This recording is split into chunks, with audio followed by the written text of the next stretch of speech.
Hey, what is up guys? It's your boy Crimson Red, and today we're going to be talking about the most anticipated albums of 2022. We have a whole list here. The way that's going to go is I'm going to do the most likely and confirmed albums first, then I'm going to have maybes, and then we're also going to have unlikelies. Now, I do want to say thank you everyone that actually has been messaging me and whatnot, pretty much just saying feel better. If you guys don't know, if you guys don't follow me on Twitter, which what are you doing? If you guys go at Real Crimson Red, I wrote, just wanted to update everyone. I've been very sick lately and waiting for my test to come in. If you guys can put two to two together, I haven't been posting in 2 weeks, and you know I'm waiting for my test, so I got the you know what, YouTube doesn't like me saying what it is. But as soon as I'm getting better and don't feel like shit, I got a video coming out, which is this one right here. So I just want to say thank you for everyone's patience, everyone that, you know, was wishing me a nice recovery and stuff like that. And also, something new as well, something that we were updating with the channel and stuff like that, something I've been really thinking of, is members and memberships and stuff like that. Now we actually do have a couple people who are members and stuff like that on the channel, but I've been me and Sneaker Tech have been coming up with new you know, like logos and stuff like that for the member badges and for the member emotes, plus also more rewards in the future. And the nice part is it's 99 cents to join as a member and stuff like that. You get a cool icon next to your name, and like I said, with the emotes, and again, more offers to come and stuff like that. So if you guys want to, go ahead and hit the join button, become a member. But even if you can't spend 99 cents, something that's free, hit the subscribe button, hit the like button if you enjoyed the video. But anyways, let's get into the video.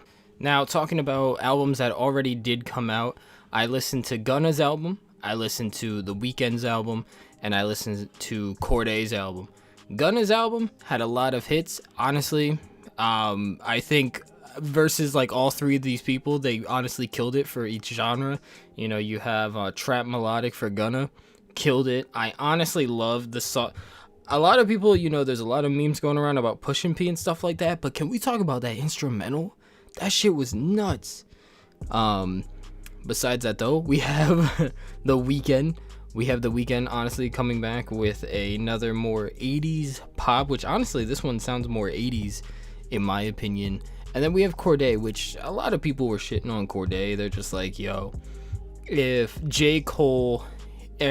Cordae is a worse J. Cole than J. Cole is watered down chocolate milk, like come on man.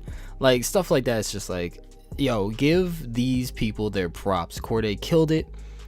He's very lyrical. I think what a lot of people are talking about is his direction, and pretty much, you know, like his when he stacks like the albums themselves, like it seemed like he had a message and pretty much like a direction of where he wanted to go with the album. But I can see for a lot of people that they didn't really get where the destination was going, or if there was any real story to it. But I would say that Cordae is very, you know, he's very a top tier lyricist for sure. But let's get into the albums that we are waiting for, starting off personally with me. If you guys have seen any other videos recently on my channel, we're gonna be talking about Uzi first with the Pink Tape. Now, there have been so many leaks, so many snippets, and so many sneak peeks when it comes to, you know, Rolling Loud, his Instagram, his Twitter on his own, but then also just, you know, there's like so many YouTube videos. I mean, there's one YouTube video of leaks where it's 2 hours worth of leaks. That's a lot of music right there.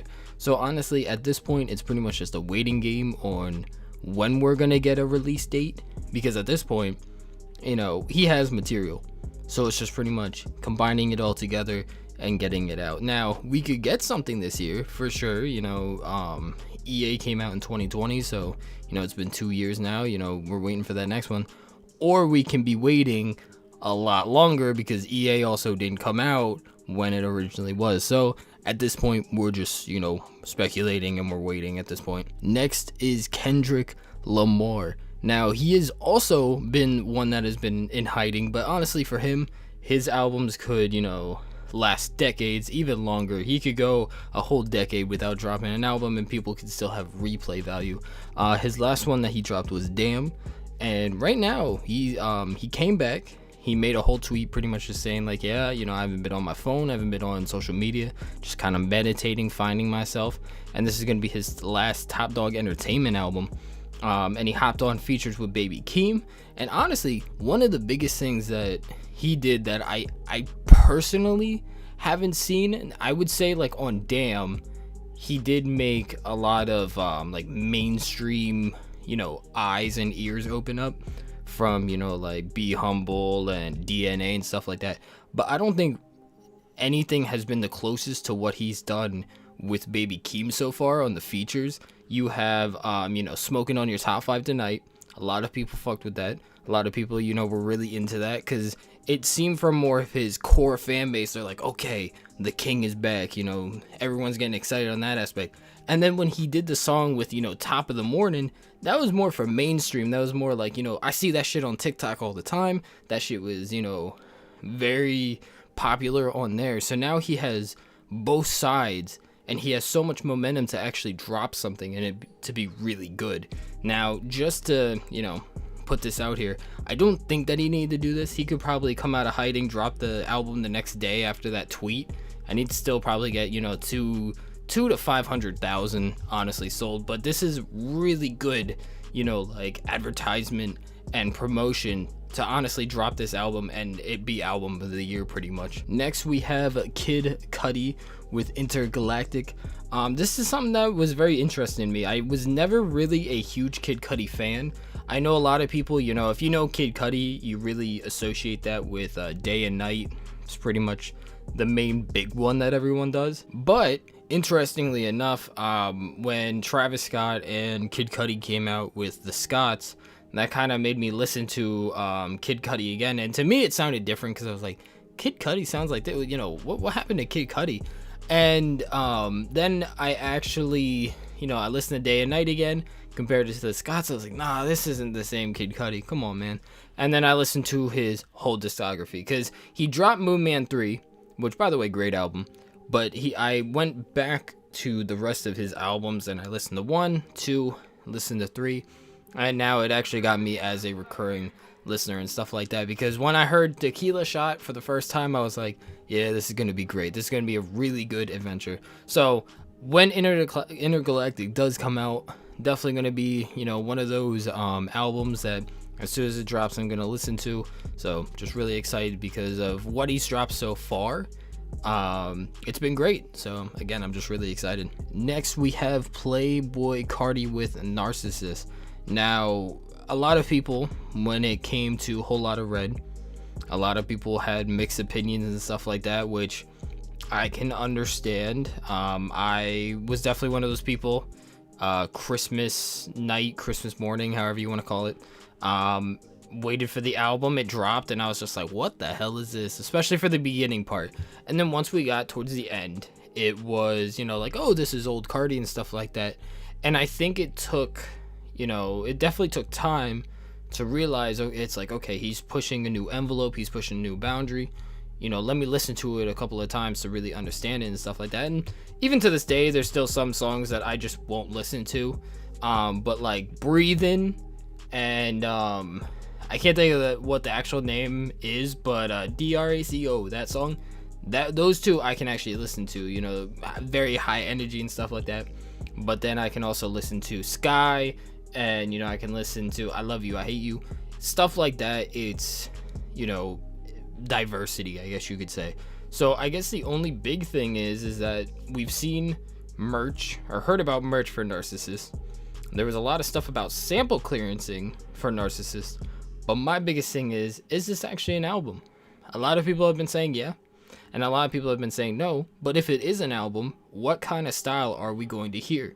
Because the thing is that everyone expected Whole Lotta Red to be baby voice, normal Playboi Carti. But does that mean that Narcissist, now that we got Whole Lotta Red, is that going to be like the Whole Lotta Red style where it's more like, you know, more energy rage type? We don't know. We just have to wait until it gets here. But I'm excited. That's another one I'm excited for. Now, next one we have is Donda 2 which Donda 1 just came out recently, especially the deluxe as well. And he actually did drop a song, him in the game, called Easy, which, what is that cover art? That cover art, every time when I first saw that, I think I saw it on Twitter, and I was just like, man, I'm like, that's really messed up. That's a weird ass cover art. And then I saw it on Spotify. I was like, oh, that's the official cover art. That's kind of uneasy, not gonna lie. The song's kind of called Easy, but that made me uneasy. But really good song. But something weird about that song though is that Kanye was swearing. Doesn't that defeat the whole purpose of not swearing anymore? We have Jesus is King, no swearing. Donda, no swearing. Easy, boom, my man's swearing. It's like, okay. So that was just interesting to me. And I think another big thing as well is that something that might hold Donda 2 back just a little bit, besides, just Kanye pushing releases back to begin with, is the whole Kim Kardashian drama and stuff like that. I feel like it's gonna have a huge impact on the material of Donda 2, especially since Donda 1 was more on, it was for his mom, it was on the religious side, but it also talked about family and stuff like that, especially on the deluxe, where it was like, don't leave your family, pretty much. And after that, pretty much Kim K left her family, or at least on the, on the aspect that Kanye was kind of taken out of the family because of the whole birthday party and stuff like that. So I feel like a lot of Donda 2 is gonna have that that kind of material in it, probably more about religion, stuff like that, but also just like his life, because that's what Kanye is really good at, is just talking about his life in every single album. So honestly, I'm excited for Donda 2. I don't think it's going to be called that. I know Kanye, that's what he did call it, but Donda 2 is definitely a weird name for it. I don't think he's ever done numerals. I think every album that he's dropped so far has been just like its own thing. Could be mistaken off the top of my head, but nonetheless, I am excited for this album. Next, we have Travis Scott Utopia, something that I am super excited for. Listening to Astroworld, listening to Escape Plan and Mafia, super excited for what this album may hold and stuff like that. I know that I doubt it was still going to come out in 2021. The Astroworld concert definitely did have an impact on the release of that. And I do want to say, rest in peace to everyone that did lose their life, during that event, during the concert and stuff like that. Just to talk briefly on it, I don't want to make it as this whole, like video and stuff like that. Pretty much when it comes to concerts and stuff like that, when it comes to security, they need to do their job. Travis Scott, definitely saw him, take breaks, watch people. You could definitely see videos on the internet and stuff like that, him checking people. But I think one of the biggest things for me is that even when I would go to concerts and stuff like that, I'm not a huge concert person, but when I do go, one of the biggest rules, it's not a rule that they say once you get there. It's more just a being a human, being a concert goer while you're there, is just take care of everybody. There's been times where like people would like trip, or they'd get knocked over or whatever, pick them back up, or like hold them and stuff like that.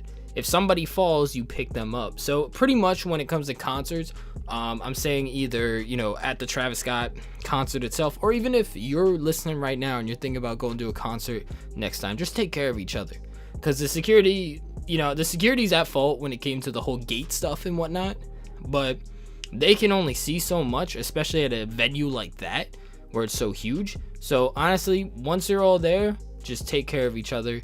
And honestly, when it comes to that, a lot of that stuff will be avoided because you guys are watching out for each other. But besides that, I would say that the album itself is going to be soon, and I'm very certain about 2022 just because he is coming back to social media, and especially with the headphones as well, the Apple headphones that he had that said Utopia on it, that definitely seems a lot better. And I forget who it was that said it. There was a tweet that I saw that said that wherever he goes to actually record, That's where he's at currently, and then he's sending a bunch of people over there. So I feel like it's going to be a couple of finishing touches. I don't know what it's going to sound like. If it sounds like Escape Plan and Mafia, it is kind of like a Astroworld vibe, which I still mess with. But I feel like when it came to like every single album, it was different and unique in its own way.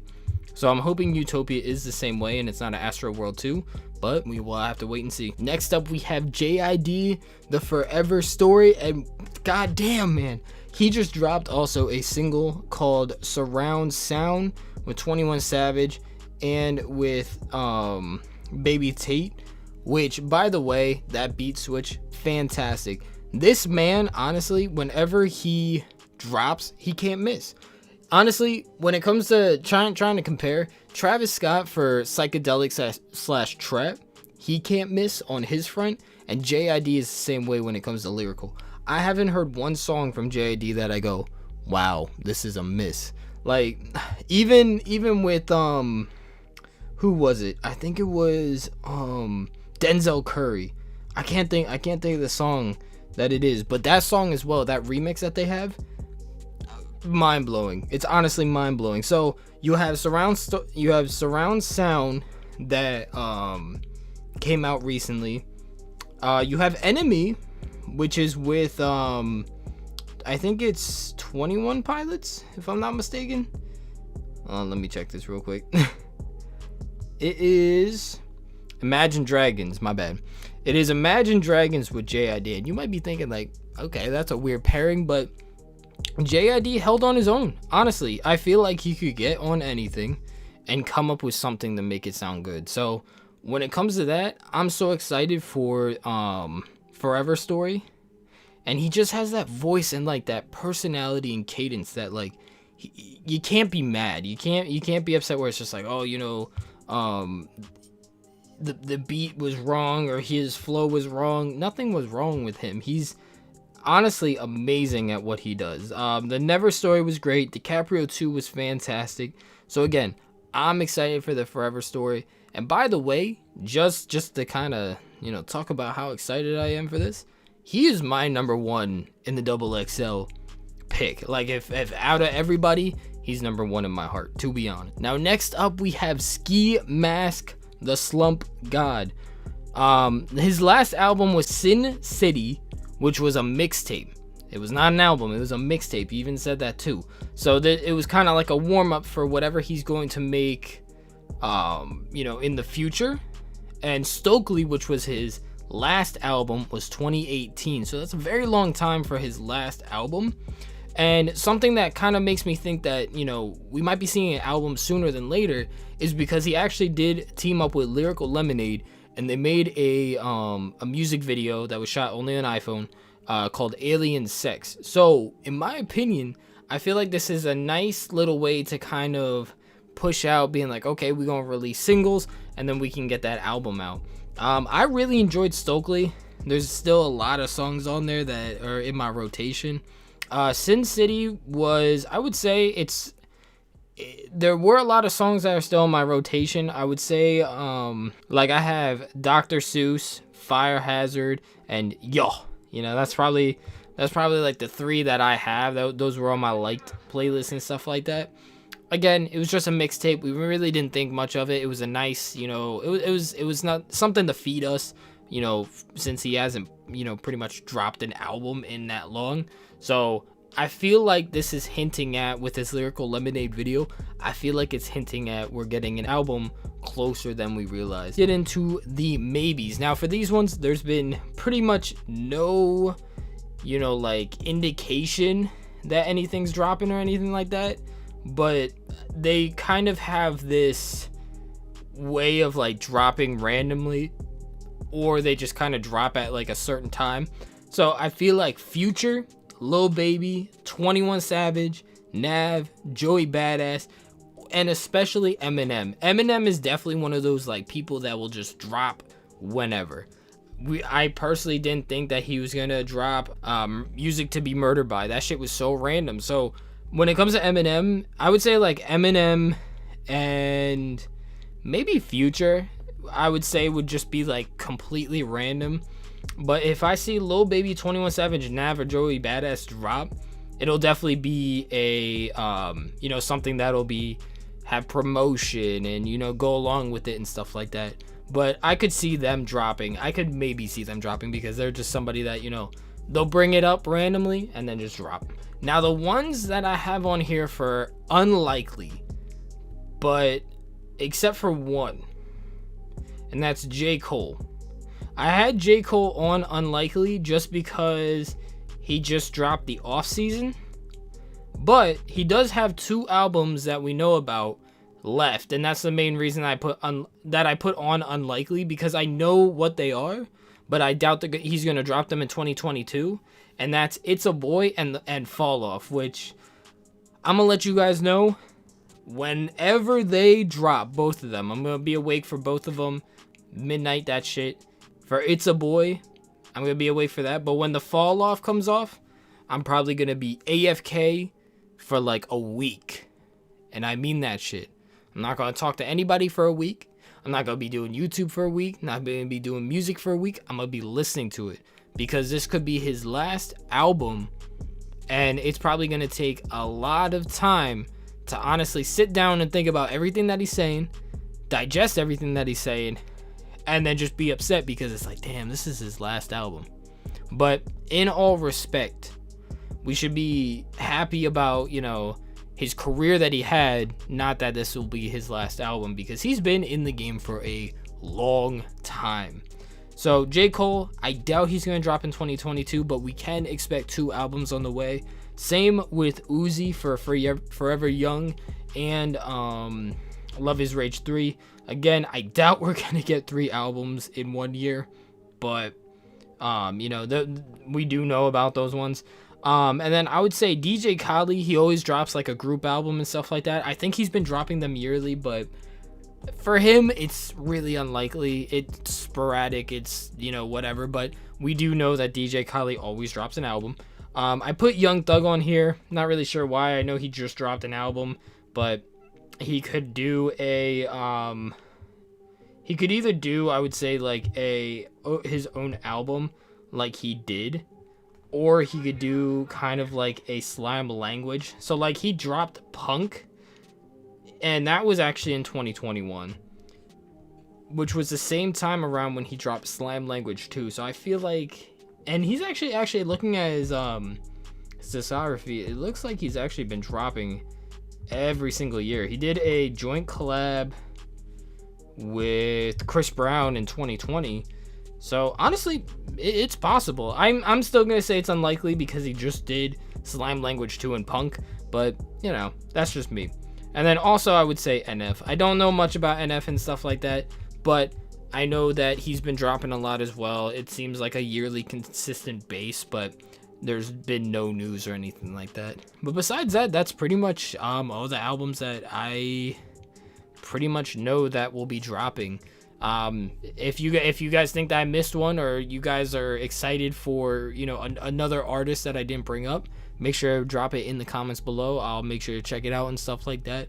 But I feel like 2022 is going to be another good year for music, just like 2021 and 2020. Honestly, I feel like ever since the pandemic hit, the only good thing about these 2 years has been music. Music has been so good. It's been so filling. And honestly, like I said, there's only been a couple disappointments, but so far we've been eating pretty good. But yeah, guys, if you enjoyed the video, make sure to smash that like button and subscribe. And like I said, consider the join button. We're gonna have a lot more perks on there and stuff like that. But anyways, guys, I'm Crimson Red, and I'll see you in the next video. Peace.